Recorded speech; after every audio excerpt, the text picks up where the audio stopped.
नमस्कार दोस्तों। भारत के एक अद्भुत राष्ट्र होने के कई सारे कारणों में से एक कारण ये भी आता है कि हम मानव जीवन को एक उत्सव की तरह मनाते हैं। हमें या भारत को उत्सवों का, त्योहारों का देश कहा जाता है। एक उत्सव या त्योहार समाप्त हुआ नहीं कि दूसरा आरंभ हो जाता है। नवरात्रि जाते हैं तो फिर दशहरा आता है, दशहरा आने के बाद में दिवाली आती है, फिर अयप्पा पूजा आती है, फिर बाद में शिवरात्रि और कई सारे त्योहार प्रतिदिन भारत के किसी न किसी कोने में मनते हैं, मनाए जाते हैं। आज के इस वीडियो में हम बात करेंगे महालक्ष्मी व्रत की। ये एक ऐसा अद्भुत व्रत है जिसके बारे में बहुत लोगों को नहीं पता है। ये महाभारत के समय से भी पहले से चलता आ रहा है। इस वीडियो में हम महालक्ष्मी व्रत की जो सुंदर सी कथा है महाभारत के ही समय की, उसको सुनेंगे। हम महालक्ष्मी के कुछ मंत्र और उन्हीं के कुछ दिव्य स्तोत्रों के बारे में भी जानेंगे और साथ ही साथ हम इस ही महालक्ष्मी व्रत की कुछ पूजा विधियों के बारे में भी बात करेंगे। बने रहिए इस वीडियो के अंत तक। और यदि आपको ये वीडियो पसंद आए, ये कथा पसंद आए, मेरी बातें पसंद आए, तो फिर इस वीडियो को लाइक करिएगा, शेयर करिएगा, हमें सब्सक्राइब करिए और अपना श्री सहयोग भी हमें प्रदान करते रहिए। श्री सहयोग की जानकारी आपको डिस्क्रिप्शन में मिल जाएगी। महालक्ष्मी व्रत की कथा आरंभ होती है महाभारत के उस समय से जब युधिष्ठिर कौरवों से अपना सब कुछ हार गए थे। द्यूत क्रीड़ा में युधिष्ठिर ने अपना संपूर्ण जीवन एक तरह से दांव पर लगा दिया और वो हार गए, सब कुछ हार गए वो।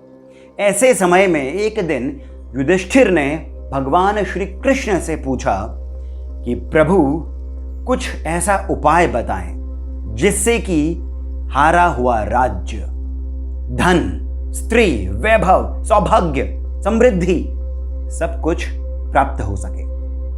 तब भगवान श्री कृष्ण ने युधिष्ठिर को यह कहा कि हे युधिष्ठिर, हे पार्थ, पार्थ केवल अर्जुन के लिए ही नहीं यूज होता है, पार्थ युधिष्ठिर के लिए भी, भीम के लिए भी भगवान श्री कृष्ण ने उपयोग किया है। तो भगवान श्री कृष्ण ने युधिष्ठिर से कहा, हे पार्थ, मैं आपको एक अत्यंत सुंदर कथा सुनाता हूं, ध्यान से सुनिएगा, क्योंकि यही बात नारद मुनि ने इंद्रदेव से भी कही थी। श्री कृष्ण ने युधिष्ठिर से यह कहा कि एक बार जब दैत्यों के अत्याचार के कारण इंद्रदेव का भी राज्य छीन लिया गया था, तब नारद मुनि ने इंद्रदेव से यह कहा था कि हे इंद्रदेव, आप मेरी बात बहुत ध्यान से सुनिए। मैं आपको सतयुग की एक कथा सुनाता हूं। इस कथा को सुनकर अवश्य ही आपका कल्याण होगा। तब नारद मुनि ये कथा सुनाते हैं कि सतयुग में एक राजा थे जिनका नाम था मंगल। उन मंगल राजा की दो पत्नियां थी। एक का नाम था चिल देवी और दूसरी का नाम था चोल देवी। एक बार राजा मंगल चोल देवी के साथ अपने महल की छत पर खड़े होकर के अपने राज्य को निहार रहे थे। तभी उन्होंने देखा कि राज्य के दूर एक वन में बहुत ही सुंदर सी आभा प्रकट हो रही है, जो वन को बहुत ही सुंदर बना रही है। तब प्रसन्न हो करके और प्रेम पूर्वक अपनी पत्नी रानी चोल देवी से राजा मंगल ने कहा कि हे देवी, मैं आप ही के लिए उस वन, उस शोभायमान वन से लेकर के यहां तक का एक बहुत ही सुंदर मार्ग बनवाऊंगा जिसमें बहुत सुंदर बगीचा भी होगा। चोल देवी ने कहा, जैसा आपका मन। तब राजा मंगल ने एक बहुत ही सुंदर बगीचा बनवाया, वन के उस भाग से लेकर के महल के इस भाग तक। अब एक बार कुछ ऐसा हुआ कि एक विशाल काय, दैत्याकार शूकर, शूकर यानी सुअर, उस बगीचे में घुस गया और उस बगीचे को अस्त व्यस्त कर दिया, पूरा नष्ट कर दिया। जब सैनिकों ने ये बात राजा मंगल को बताई तो राजा मंगल भी अपने समस्त सैनिकों के साथ उस शूकर को पकड़ने दौड़े। वो शूकर भागा वन की ओर। राजा मंगल अकेले ही घोड़े पर सवार होकर के उस शूकर को मारने के लिए दौड़े। बहुत देर तक उस शूकर को, उस सूअर को ढूंढते हुए जब राजा मंगल वन के भीतर पहुंच गए, तब अचानक से वो सूअर राजा मंगल के सामने आया। राजा मंगल ने तीर को साधा और सीधा उस शूकर को दे मारा। परंतु शूकर के मरते ही, उसके शरीर के धरती पर गिरते ही उसमें से एक दिव्य आत्मा प्रकट हुई, जिसने राजा को यह बताया कि हे राजन, मैं एक गंधर्व हूं, मेरा नाम चित्ररथ है, और एक बार किसी कारणवश ब्रह्मा जी ने मुझे शूकर बन जाने का श्राप दिया था, परंतु उन्होंने ये भी कहा था कि तुम्हारा उद्धार राजा मंगल के ही द्वारा होगा। आपने मेरा कल्याण किया है, आपने मेरा मंगल किया है, तो हे राजा मंगल, मैं आपको एक वर देता हूं। आप देवी महालक्ष्मी का व्रत करिए, जिसके कारण लक्ष्मी जी की कृपा आपके ऊपर, आपके राज्य के ऊपर आजीवन रहेगी। अब ऐसा कहकर के वो गंधर्व तो अदृश्य हो गए, परंतु राजा मंगल यही सोचते रहे कि महालक्ष्मी जी का व्रत करना है, ये तो बहुत अच्छी बात है, परंतु कैसे करना है ये मैं कैसे जानूं। तभी दोस्तों होता यूं है कि उन्हें वन से ही आते हुए एक बटुक दिखते हैं। बटुक यानी एक बहुत ही कम उम्र के ब्रह्मचारी, वो आते हुए दिखते हैं। राजा उन बटुक से बहुत ही स्नेहपूर्वक पूछते हैं कि हे बटुक महाराज, अब देव हैं, दैत्य हैं, गंधर्व है, कौन है? तब वो बटुक कहते हैं कि हे प्रभु, मैं आप ही के राज्य का हूं और मैं आप ही के पीछे पीछे आपकी सेवा के लिए मैं यहां पर आया हूं, आप मुझे कुछ आज्ञा करें। तब राजा कहते हैं कि हे बटुक, मुझे बहुत प्यास लगी है, आप कृपया करके मेरे लिए जल की व्यवस्था कर दीजिए। तब वो बटुक महाराज राजा के घोड़े पर बैठते हैं और तालाब की खोज में वन में निकल जाते हैं, पक्षियों को, उड़ते हुए पक्षियों को ढूंढते हुए, क्योंकि वही जाकर के उस किसी जलाशय के पास जाकर के पानी पीते हैं। उन पक्षियों का पीछा करते हुए वो बटुक महाराज घोड़े पर बैठ करके जैसे ही तालाब के पास पहुंचे, उन्होंने देखा कि तालाब तो बहुत सुंदर है, ऐसा लग रहा है कि इसी के अंदर प्रभु नारायण अपना वास करते होंगे। इतना सुंदर वो तालाब था, परंतु उनका घोड़ा उस तालाब के तट के कीचड़ में जाकर के फंस गया। जब वो अपने घोड़े को निकालने की संपूर्ण कोशिश कर रहे थे, तब उन्हें कुछ दिव्य मंत्रों के उच्चारण की ध्वनि सुनाई दी। उन्होंने इधर उधर देखा तो पाया कि कुछ अत्यंत सुंदर स्त्रियां, कुछ उनसे भी अधिक सुंदर श्लोकों का पाठ कर रही हैं। वो बटुक महाराज उन स्त्रियों तक पहुंचे और उन्हें प्रणाम करके बोला, हे देवियों, आप ये कौन सा पाठ कर रही हैं? ये कौन सी विधि है जिससे इस तालाब की जो शोभा है वो और अधिक बढ़ गई है? वन का ये जो पूरा इलाका है, ये जो पूरा एक एरिया है, ये दीप्तमान हो गया है। तब उन देवियों ने बटुक महाराज को बताया कि हम महालक्ष्मी का व्रत कर रहे हैं और महालक्ष्मी के मंत्रों का ही उच्चारण कर रहे हैं। हे बटुक महाराज, हम आपको इस व्रत की संपूर्ण विधि बताते हैं जो आपके राजा के लिए भी फलदायी होगी। तब दोस्तों उन स्त्रियों ने, उन दिव्य स्त्रियों ने बटुक महाराज को इस पूरे व्रत की संपूर्ण विधि बताई, जो मैं आपको संक्षिप्त रूप में इस वीडियो के अंत में बताऊंगा। अब उस विधि को सुनकर वो बटुक महाराज वन में उसी स्थान पर गए जहां पर उनके राजा उनका इंतजार कर रहे थे। बटुक महाराज वहां पर पहुंचे और अपने राजा से भी महालक्ष्मी व्रत विधिवत करवाया, जिसके कारण महाराज का, राजा मंगल का यश चारों दिशाओं में हो गया। फिर घोड़े पर बैठकर बटुक महाराज के साथ राजा कई दिनों बाद जब महल को लौटे तो पूरा नगर उत्साह के साथ झूम उठा। परंतु यहीं पर चोल देवी को राजा के ऊपर संदेह हुआ। राजा के हाथ पर एक अभिमंत्रित धागा बंधा हुआ था।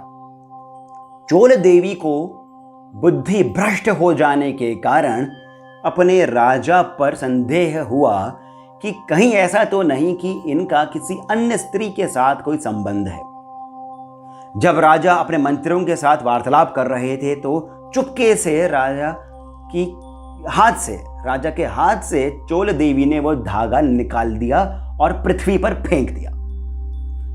परंतु रानी चिल देवी की एक दासी वहीं पर ही थी। उस दासी ने उस धागे को उठाया और चिल देवी के पास चल पड़ी। रास्ते में उन्हें बटुक महाराज मिले, जिन्होंने उस दासी को महालक्ष्मी व्रत की पूरी विधि बताई। चिल देवी ने महालक्ष्मी व्रत उस दासी और बटुक महाराज के माध्यम से संपूर्ण विधि के साथ स्वयं किया। अब जब समय बीत गया और लक्ष्मी पूजन का दिन आया, तब राजा ने सुना कि चिल देवी के कक्ष से देवी लक्ष्मी के सुंदर श्लोकों के उच्चारण की ध्वनि आ रही है। तभी राजा को ध्यान हुआ कि आज तो लक्ष्मी पूजन का दिन है। उन्होंने चोल देवी से पूछा कि वो जो धागा था वो कहाँ है देवी। वो नहीं बता पाई। जब बटुक महाराज से पूछा तो बटुक महाराज ने संपूर्ण कथा बता दी कि किस प्रकार चोल देवी ने वो धागा निकाल करके फेंक दिया था। राजा को चोल देवी पर अत्यंत क्रोध आया और वो क्रोधित होकर के चिल देवी के कक्ष में जाकर के माता लक्ष्मी की पूजा करने लग गए। अब जब समय आया तब देवी लक्ष्मी ने वृद्धा का रूप लिया, एक बूढ़ी स्त्री का रूप लिया और चोल देवी की परीक्षा लेने के लिए आई। चोल देवी ने उस वृद्धा को डांट फटकार कर अपने कक्ष से बाहर निकाल दिया, जिस पर वृद्धा रूपी लक्ष्मी ने चोल देवी को श्राप दिया कि तुम्हारा जो व्यवहार है ये किसी पशु से कम नहीं है, इस ही कारण तुम शुकर मुख हो जाओ, यानी तुम्हारा मुख सूअर की भांति हो जाए। फिर लक्ष्मी देवी पहुंची चिल देवी के कक्ष में, जहां पर उन वृद्धा रूपी लक्ष्मी का आदर सत्कार के साथ पूजन किया गया और तब देवी लक्ष्मी ने साक्षात अपने रूप में चिल देवी को दर्शन दिए। अब वहीं पर ही चोल देवी को अपनी गलती समझ आई। प्रायश्चित करने के लिए वो ऋषि अंगिरा के आश्रम में पहुंचे। ऋषि अंगिरा ने चोल देवी की सारी बात समझी और उन्हें तप करने की सलाह दी। तप करके समय के बीतने के बाद वही चोल देवी एक महातपस्विनी बनी और उनका वो शुक्रमुख भी समाप्त हो गया। फिर एक बार राजा मंगल जब शिकार खेलने के लिए वन में निकले और ऋषि अंगिरा के आश्रम में पहुंचे, तब उन सुंदर सी स्त्री को देखकर ऋषि अंगिरा से राजा ने पूछा कि हे ऋषिवर, ये दिव्य स्त्री कौन है? ऋषि अंगिरा ने राजा मंगल को बताया कि ये दिव्य स्त्री जो आपको दूर से दिख रही हैं, ये आप ही की पत्नी है। इन्हें शुक्रमुख होने का जो श्राप मिला था राजन, वो अब इन्हीं के तप के कारण समाप्त हो गया है। ये सुनकर राजा मंगल चोल देवी को भी अपने महल में ले आए और इस प्रकार राजा मंगल चोल देवी और चिल देवी के साथ चिरकाल तक सुखपूर्वक माता महालक्ष्मी की कृपा से रहने लगे। और इस कथा के अंत में यह भी आता है कि यही राजा मंगल बाद में श्रवण नक्षत्र बने। जी हां, श्रवण नक्षत्र, जिसके नाम पर ही श्रावण का महीना आता है।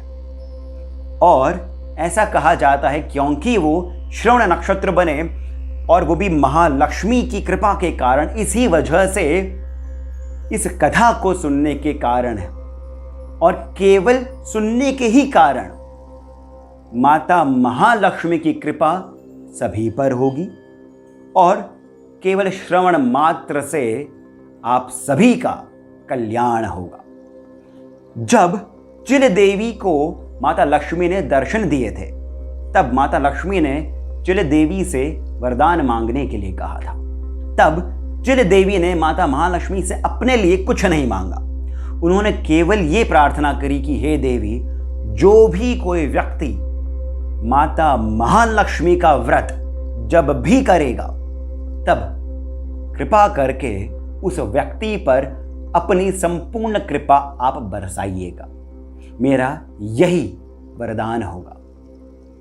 तो दोस्तों, माता महालक्ष्मी की ये जो कथा है, ये अत्यंत ही सुंदर है। कथा के अंदर की एक और कथा है, और यही कारण है कि भारत जो है ये कथाओं का भी देश माना जाता है। अब हम बात करेंगे माता महालक्ष्मी के कुछ दिव्य मंत्रों की और उन्हीं से जुड़े हुए कुछ अद्भुत स्तोत्रों की। लक्ष्मी का, महालक्ष्मी का, कमला देवी का जो बीज मंत्र है वो है श्रीं श्रीं। इस बीज मंत्र के उच्चारण से ही देवी लक्ष्मी की कृपा आप पर बरसती रह सकती है।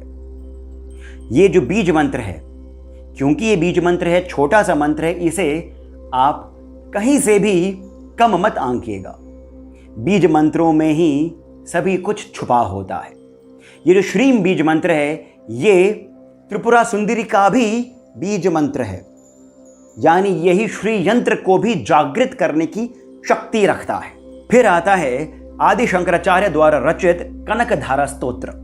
इसके नाम में ही है स्वर्ण की धारा, यानी माता महालक्ष्मी की कृपा आप पर किसी नदी की तरह, किसी जल स्तोत्र की तरह निरंतर आप ही के साथ रहेगी। ये जो स्तोत्र है, ये सुनने में भी बहुत सुंदर है, बोलने में भी बहुत सुंदर है, और ये प्रत्यक्ष आपको फल प्रदान करता है। ये एक ऐसा स्तोत्र है जिसके आपको कई अनुभव इंटरनेट पर भी, लोगों से भी पूछेंगे यदि आप, जिन्होंने इस स्तोत्र का उच्चारण किया है, इसको पढ़ा है, तब वो स्वयं आपको बताएंगे कि इसका उन्हें प्रत्यक्ष अनुभव हुआ है। दरिद्रता दूर होती है, इसे सुख समृद्धि आती है। कनक धारा स्तोत्र को नियमित रूप से आप यदि एक बार भी पढ़ लेंगे प्रतिदिन, तब आपको स्वयं को अपने जीवन में बदलाव दिखेगा प्रत्यक्ष। हाँ, इसके उच्चारण करने से पहले एक बात आप ध्यान रखिएगा कि कनक धारा स्तोत्र में आपकी श्रद्धा पूरे तरीके से हो।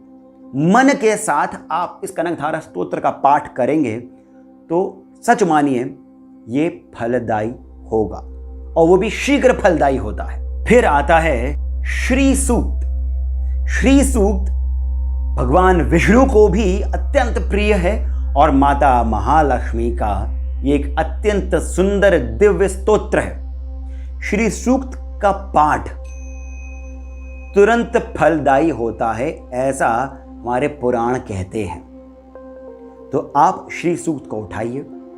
इसके पाठ से पहले आप देवी महालक्ष्मी से प्रार्थना करिए कि हे देवी, आप हमारे घर में, हमारे संसार में आजीवन निवास करें। एक और अत्यंत लाभप्रद और दिव्य जो देवी लक्ष्मी का एक स्तोत्र है, वो आता है दुर्गा सप्तशती के अध्याय 4 में, जिसमें इंद्र आदि देव महालक्ष्मी की पूजा करते हैं, उनका स्तवन करते हैं। ये थोड़ा सा लंबा पाठ है, परंतु अत्यंत फलदायी है। तो दोस्तों, महालक्ष्मी व्रत जो कि 16 दिनों का है, आप इनमें से किसी भी स्तोत्र को उठाइए और संपूर्ण श्रद्धा के साथ उसका पाठ करिए। मेरा मानना है, शास्त्रों में भी ये लिखा है कि जो भी ऐसा करता है, जो भी माता लक्ष्मी का संपूर्ण श्रद्धा के साथ पाठ करता है, वो भी महालक्ष्मी व्रत के समय उसे मन चाहा फल प्राप्त होता है। अब अंत में हम बात करते हैं कि महालक्ष्मी व्रत की विधि क्या है। विधि आपको डिस्क्रिप्शन में पूरी की पूरी मिल जाएगी, परंतु कुछ बातों को मैं आपके लिए संक्षिप्त रूप में रखता हूं। पहला तो ये कि यदि आपके पास में श्री यंत्र है तो आप महालक्ष्मी व्रत के समय श्री यंत्र की भी पूजा कर सकते हैं, पहला। दूसरा ये कि माता महालक्ष्मी को मखाने अत्यंत प्रिय हैं। तो यदि आप मखाने माता महालक्ष्मी को प्रसाद के रूप में चढ़ाएंगे तो वो फलदायी होगा। महालक्ष्मी के पूजन में, इस व्रत में एक बात का और ध्यान रखना पड़ता है कि यदि आप 16 दिनों का व्रत कर रहे हैं तो वो अन्न रहित होगा, यानी आप अन्न का सेवन नहीं करेंगे, फलाहार करेंगे। अब चूंकि ये ऐसा करना आज के समय में बड़ा कठिन होता है, इसलिए इसकी एक और विधि है, वो ये कि आप 3 दिन तक फलाहार रह करके व्रत करिए। पहले दिन, पूर्णिमा के दिन और इस व्रत के अंतिम दिन। इन 3 दिनों में यदि आप फलाहार रह करके माता महालक्ष्मी का व्रत करेंगे, इस कथा को सुनेंगे, बार बार सुनेंगे और श्री लक्ष्मी मंत्र पढ़ेंगे, स्तोत्र पढ़ेंगे, तो आपको माता महालक्ष्मी की कृपा शीघ्र प्राप्त होगी। दोस्तों, जितना भी संपूर्ण व्यवहार है इस व्रत के लिए वो डिस्क्रिप्शन में दिया हुआ है, आप जाकर के कृपया पढ़िए। कनकधारा स्तोत्र भी डिस्क्रिप्शन में दिया हुआ है। और यदि अब आपको ये वीडियो पसंद आया है, इसमें दी हुई कथा और जानकारी पसंद आई है, तो हमें लाइक करिए, शेयर करिए, कमेंट करके बताइए, सब्सक्राइब करिए और यदि आपका मन हुआ तो आप हमें श्री सहयोग भी प्रदान करें, उसकी भी डिटेल्स डिस्क्रिप्शन में दे दी गई हैं। अब मुझे यानी सिद्धार्थ को आप जाने की अनुमति दीजिए। माता महालक्ष्मी की कृपा आप सब पर बनी रहे, इसी आशा के साथ धन्यवाद। A DC where stories begin.